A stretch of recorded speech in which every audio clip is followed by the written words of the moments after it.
à tous, je m'appelle Charlotte Diriol, je suis doctorante à l'IMBE au sein de l'équipe DFME et je vais essayer de vous présenter mon projet de thèse.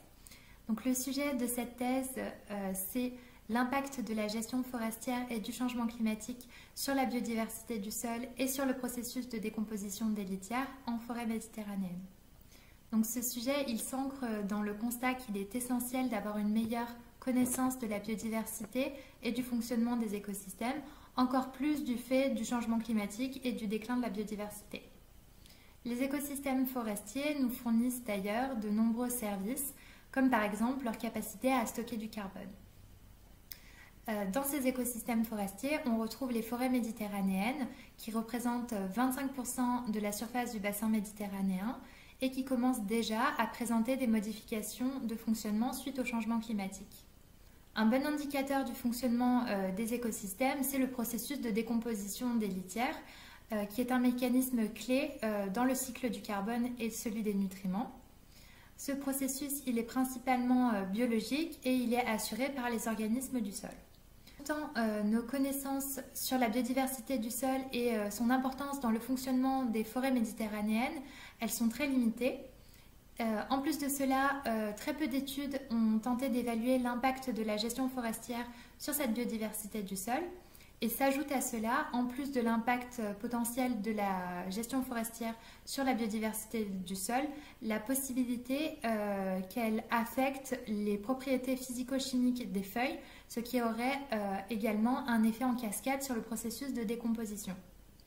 Le but de cette thèse, c'est de tester l'impact de la gestion forestière, ici notamment de l'ouverture du milieu, et du changement climatique, c'est-à-dire de la diminution des précipitations et de l'allongement de la sécheresse estivale, sur la diversité, l'activité et les interactions entre les organismes du sol. Pour cela, on va s'appuyer sur deux sites expérimentaux. Donc tout d'abord celui de Saint-Mittre-les-Remparts, qui est un dispositif avec plusieurs placettes expérimentales réparties en différents traitements de gestion forestière, qui présente différents couverts d'éclaircies.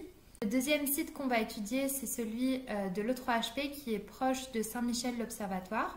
Ce site, il comprend un dispositif d'exclusion de pluie qui va permettre d'allonger la sécheresse estivale. On va donc déployer sur ces sites plusieurs expériences.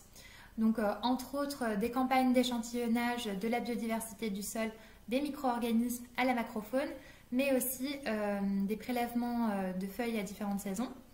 Ensuite, on va mettre en place des expériences de décomposition de litières dans différentes conditions de gestion forestière et dans différentes conditions climatiques. Et enfin, on va mettre en place des expériences en conditions contrôlées en microcosme qui vont combiner plusieurs traitements de nos facteurs d'intérêt avec des organismes du sol, qu'ils soient des prédateurs ou des détritivores. L'objectif, c'est d'avoir une approche holistique et mécaniste en combinant des expérimentations in natura et des expériences en conditions contrôlées pour tester l'impact de nos deux facteurs d'intérêt. J'ai hâte de vous présenter les premiers résultats de ces études et j'espère pouvoir échanger avec les personnes que ça intéresse. Merci de votre écoute.